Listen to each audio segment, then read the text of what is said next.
Boa noite, me chamo Gabriel. Rapaz, o que eu vou contar agora não é coisa de quem gosta de inventar história pra assustar não.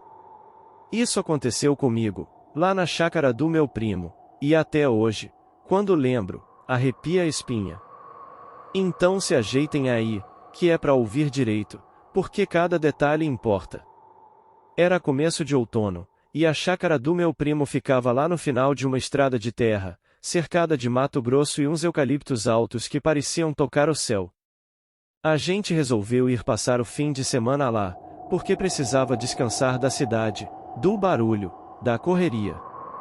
Eram eu, meu primo Rafael, a esposa dele, Mariana, e os filhos, Lucas e Ana, que na época tinham uns 10 e 7 anos.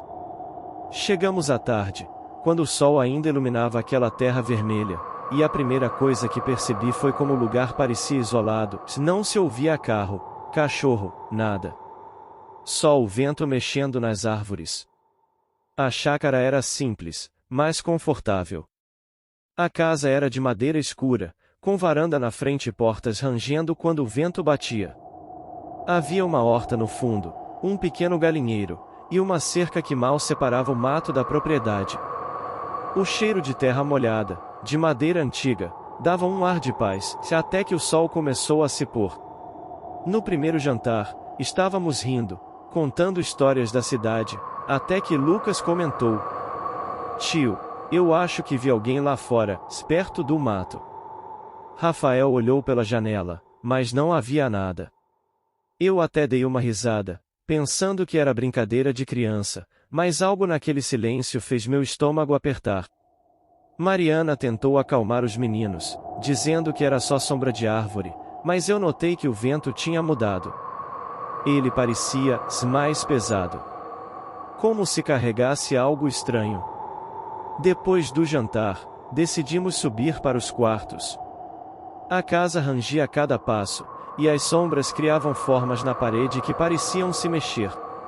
Lucas disse que ouvia passos no corredor, mas quando eu fui olhar, não havia ninguém. Comecei a sentir que estávamos sendo observados, mas ainda achei que fosse coisa da nossa imaginação, da ansiedade de estar no mato à noite. Foi à noite, por volta de meia-noite, que a coisa começou de verdade. Eu estava acordado, sentado na varanda, fumando um cigarro, quando ouvi um barulho estranho no galinheiro. Parecia algo grande se mexendo entre as gaiolas. Primeiro pensei em um cachorro ou algum animal selvagem, mas o som era diferente. Um estalo forte, seguido de um silêncio absoluto. Olhei em volta, e tudo parecia normal, exceto pelo fato de que o vento havia parado. Nenhuma folha se movia. De repente, um grito cortou a noite. "Mariana! Alguém está na cozinha!" Corremos para lá. A porta da cozinha estava fechada, mas quando abrimos, não havia ninguém. O vidro da janela estava limpo, mas parecia que algo tinha passado por ali, porque uma linha de lama estranha ia do chão até a porta de fora. Lucas tremia, e Ana escondia o rosto no braço da mãe. Deve ter sido um bicho, um gato grande, talvez, tentei convencer a todos. Mas eu mesmo sentia o coração disparado. Algo não estava certo. Foi quando ouvi outro barulho, passos no telhado. Lentos, pesados. Como se alguém estivesse andando sobre as telhas. Eu olhei pro teto e tentei enxergar alguma silhueta na escuridão, mas só havia o luar refletindo nas folhas das árvores. Rafael pegou uma lanterna e subiu na varanda para olhar melhor, mas nada viu. Só o silêncio. Um silêncio que começava a ficar sufocante. Naquela noite, ninguém conseguiu dormir direito. Cada render da madeira, cada vento passando pelas frestas das janelas parecia um sussurro. Eu ficava acordado, olhando pela janela da frente, e juro que, em algum momento, achei ter visto uma sombra alta, encurvada, passando pelo quintal. Mas quando piscava, desaparecia. Mariana dizia que era imaginação, que a gente estava cansado, mas Lucas tinha certeza. Eu vi.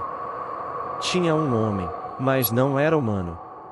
E aí o medo começou a se instalar de verdade. No amanhecer, encontramos marcas no quintal. Pegadas enormes, diferentes de qualquer coisa que a gente conhecesse. Não eram de cachorro, nem de cavalo. Pareciam de uma criatura bípede, mas estranha, com dedos longos, curvos, como garras afiadas. As crianças choravam, e Rafael não sabia se ria ou gritava de medo. Eu apenas fiquei olhando, tentando entender o que podia ser. Rafael tentou disfarçar o nervosismo, dizendo que talvez fosse algum animal do mato, mas nenhum de nós acreditava. As pegadas eram grandes demais, fundas demais, e tinham algo de humanoide, só que distorcido. Decidimos que seria melhor voltar para a cidade ainda naquela manhã. Arrumamos as coisas às pressas, mas a caminhonete não pegava de jeito nenhum. A bateria, que estava funcionando bem no dia anterior, simplesmente morreu. Enquanto Rafael tentava dar partida, eu senti algo me observando do mato. Os eucaliptos estavam imóveis, sem vento, mas entre os troncos, vi o vulto de novo. Alto, encurvado, parado, só olhando. Entrem todos! Gritei, puxando as crianças. Quando fechamos a porta da casa, o silêncio caiu de novo. E foi aí que ouvimos. Primeiro, um arranhar nas paredes. Depois, um estalo forte no telhado. Mariana abraçou as crianças e começou a rezar baixinho. Eu e Rafael empurramos a estante contra a porta da frente, mas o barulho estava por toda parte.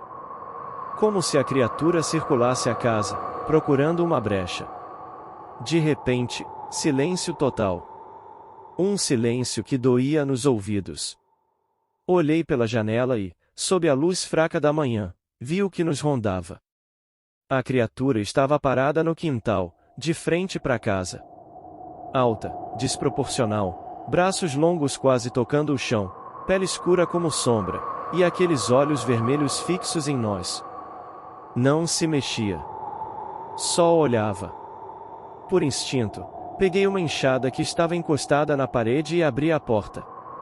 Rafael gritou para eu não fazer isso, mas minhas pernas já me levavam. A cada passo que eu dava, a criatura parecia crescer, como se o espaço em volta dela se distorcesse. Mas quando ergui a enxada, ela simplesmente desapareceu. Sumiu no ar, como fumaça. Naquele instante, o motor da caminhonete pegou sozinho, sem ninguém encostar. Foi como se a criatura tivesse nos dado permissão para ir embora. Não pensamos duas vezes. Entramos no carro, largamos tudo para trás, e saímos daquele lugar sem olhar para trás. Até hoje, a chácara continua lá, fechada, tomada pelo mato. Ninguém teve coragem de voltar. E eu? Bom, toda vez que passo por um sítio isolado, quando o vento para de repente o silêncio pesa, sinto aquele mesmo arrepio na espinha. Porque eu sei que, em algum canto da escuridão, ela ainda está observando.